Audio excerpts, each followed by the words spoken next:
ಆಗಿಲ್ಲ ಅಂತ ನಾನು ಕಾಶ್ಮೀರಿ ಪಂಡಿತರು ಅನುಭವಿಸಿದ್ದನ್ನು ನೋಡಿದ್ರೆ 1990 ಮೇಡಮ್, ಇಟ್ ವಾಸ್ 32 ಇಯರ್ಸ್ ಆಗೋ. ಅವ್ರಿಗೆ ಮತಾಂತರಕ್ಕೆ ಒತ್ತಾಯ ಆಗಲಿಲ್ವಾ, ಅವ್ರ ಮೇಲೆ ಹಿಂಸೆ ಆಗಲಿಲ್ವಾ, ಅವ್ರಿಗೆ ಏನು ಒತ್ತಡ ಹಾಕಿದ್ರು? ಐ ಮೀನ್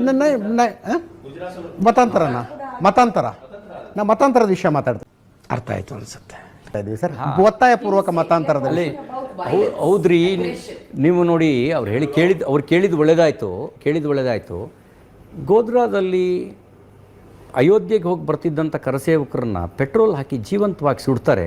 ಭಾರತದಲ್ಲಿ 80% ಹಿಂದೂಗಳೇ ಇರೋ ಕಡೆಗಳಲ್ಲಿ ಯಾರ್ರೀ ಇದನ್ನು ಸಹಿಸ್ಕೊಳಕ್ಕಾಗತ್ತೆ?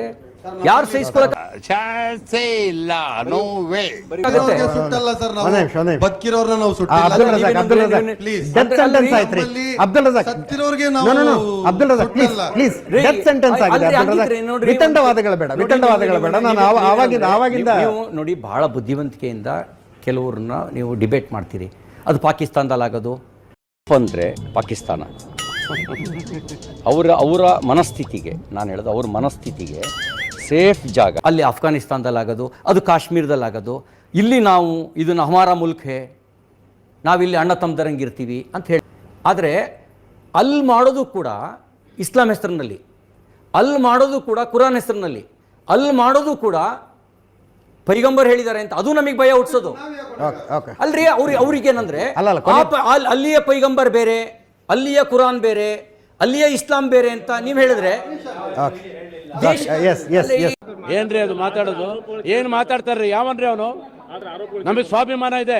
ಇಸ್ಲಾಮಿನ ಮೂಲ ನಂಬಿಕೆಯಲ್ಲಿದೆ, ಅದು ಪ್ರಾಬ್ಲಮ್ಮು. ಮುಸಲ್ಮಾನರಲ್ಲ ಪ್ರಾಬ್ಲಮ್ ಇರೋದು ಇಂಟಾಲರೆನ್ಸು. ನನ್ನ ಧರ್ಮದಲ್ಲಿ ಯಾರೋ ಇಲ್ಲೊಬ್ಬ ಇಂಟಾಲರೆನ್ಸ್ ಪರ್ಸನ್ ಇರ್ಬೋದು, ಆದರೆ ನನ್ನ ಧರ್ಮದ ಮೂಲ ನಂಬಿಕೆ ಸರ್ವಧರ್ಮ ಸಮಭಾವ, ದೇವನೊಬ್ಬ ನಾಮ ಹಲವು.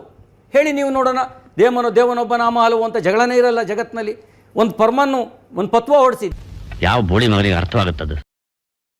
ವ್ಯವಸ್ಥಿತವಾದಂಥ ಕಲ್ಲು ತೂರಾಟ, ಒಂದು ದಂಗೆಯನ್ನು ಎಬ್ಬಿಸುವಂಥ ಕೆಲಸ ಒಂದು ಸಮುದಾಯದಿಂದ ನಡೆದಿದೆ. ಅದರ ಜೊತೆಗೆ ಒಂದು ಅಲಿಗೇಷನ್ ಕೂಡ ಇರುವಂತದ್ದು, ಮುಸ್ಲಿಂ ಮೆಜಾರಿಟಿ ಪ್ರದೇಶಗಳಲ್ಲೇ ಮೆರವಣಿಗೆ ಹೋಗುತ್ತೆ, ಜೋರಾಗಿ ಮ್ಯೂಸಿಕ್ ಹಾಕ್ತಾರೆ, ಆ ಕಾರಣಕ್ಕೆ ಪ್ರಚೋದನೆ ಆಗ್ತಾ ಇದೆ. ನಾನು ಅದನ್ನೇ ಹೇಳೋಣ ಅಂತ ಇದ್ದೆ.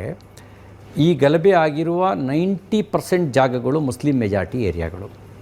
ಮುಸ್ಲಿಂ ಅಪ್ಪೇ ಇದು ಯಾವುದೋ ಫ್ಲಾಶ್ ಬ್ಯಾಕ್ ರೆಬಲ್ಸ್ ತರ ಅಂಬರೀಶ್ದು ಹಳೇದು. ಮೈನಾರಿಟಿ ಜಾಗ ಇರೋ ಕಡೆಗಳಲ್ಲಿ ಗಲಭೆ ಆಗಿಲ್ಲ.